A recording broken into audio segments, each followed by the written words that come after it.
In this video, we're going to talk about a technique that helps you remember new vocabulary.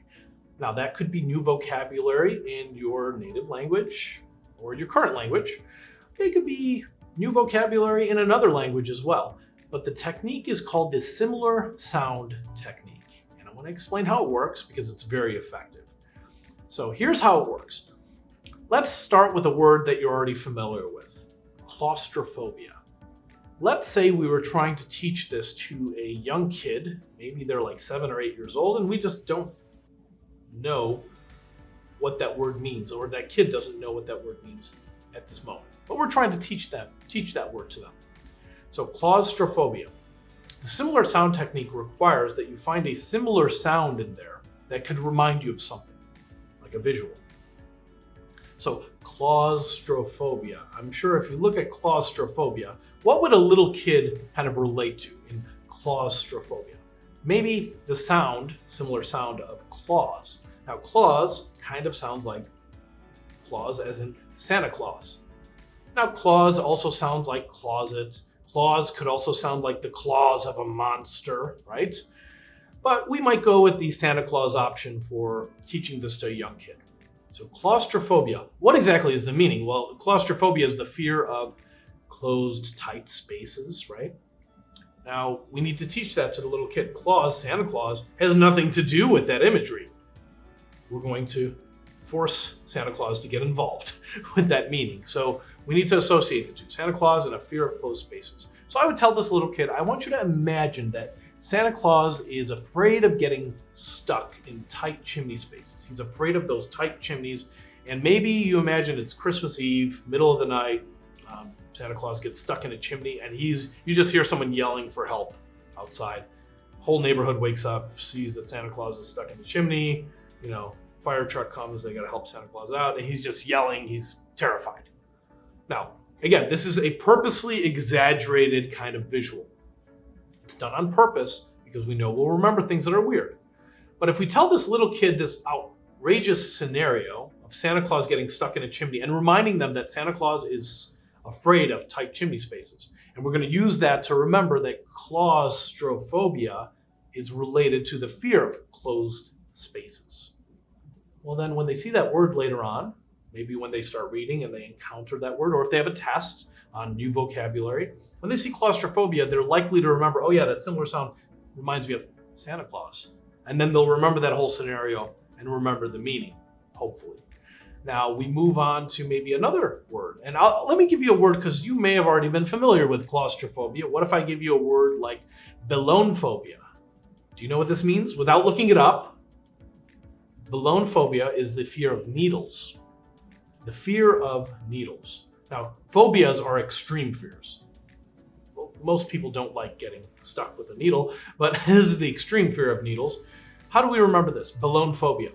Well, let's take a look at the first part, balloon.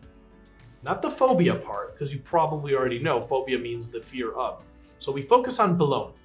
When I say balloon, what does that sound like to you? Remember, this is the similar sound technique. To me, balloon sounds like balloon. Balloon, balloon. Now, it could also sound like that balloon part. By the way, you see the spelling, B-E-L-O-N-E. It could also sound like be-lone, like being alone. So we could use imagery related to that. By the way, one time I was working with someone and I asked them, do you know what balloonphobia means? And they asked me, they were looking at the word. I didn't even pronounce it for them. And they're like, is this the fear of baloney? Even though it's not spelled that way. But that's an image we could use. Baloney, being alone, balloon, those are all similar sounds. So we take one of those images. I'm going to take the balloon.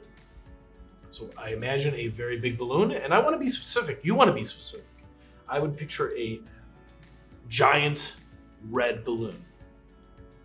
And I'm going to picture a bunch of needles in slow motion coming towards this balloon. So this balloon is a very big red balloon. A bunch of needles are coming towards it, and it's just yelling for help. It's screaming, it's sweating like crazy, and it's obviously scared of the needles because it's a balloon, and if it gets popped by the needles, it's done. So balloonphobia is not the fear of balloons. There might be a separate phobia for that. But balloonphobia will remind us of, oh yeah, balloon. What was the balloon afraid of? Oh yeah, the needles. Does that make sense? Now we could just keep going on and we could take another word like, I don't know, anthrophobia. Anthrophobia is the fear of people. Now you could get that from simply the prefix anthro as in anthropology. And if you do that, well, anthrophobia, we need to remember fear of people. Not everyone's going to connect it to that prefix because some people, anthro and people, maybe they wouldn't make that connection. But what about A-N-T, the first three letters, ant? Ant sounds like the insect, ant.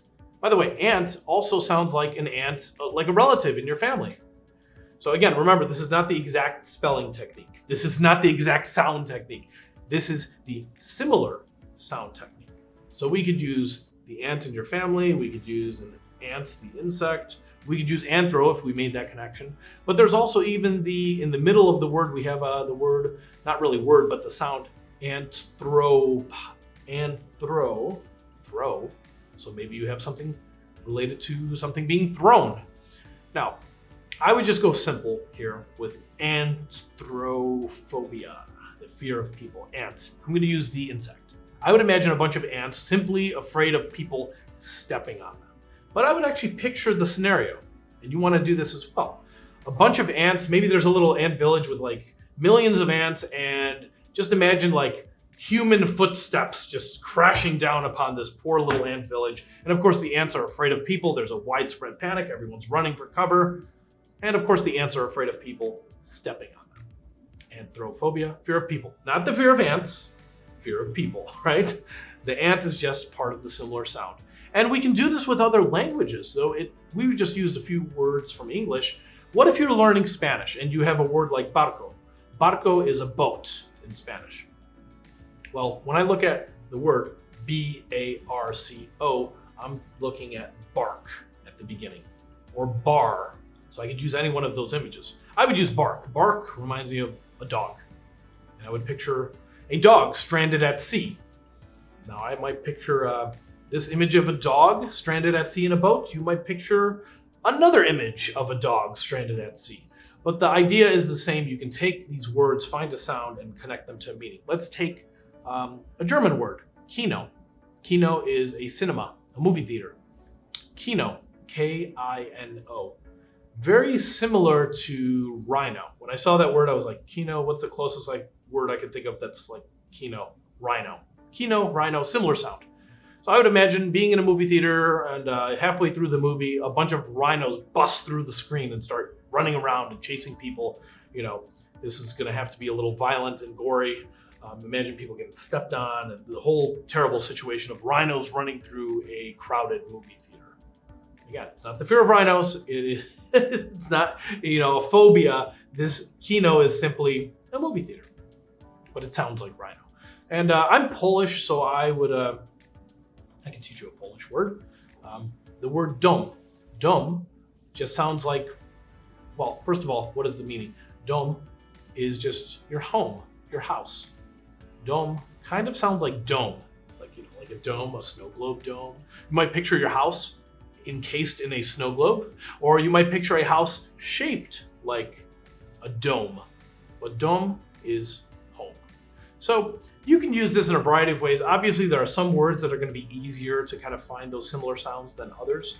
This doesn't solve all your language learning challenges because there's other things like conjugation and repetition and actually practicing a language. But this similar sound technique can help you in English if that's the language you're currently using, or if you're learning another language. So try that out next time you have a new vocabulary word.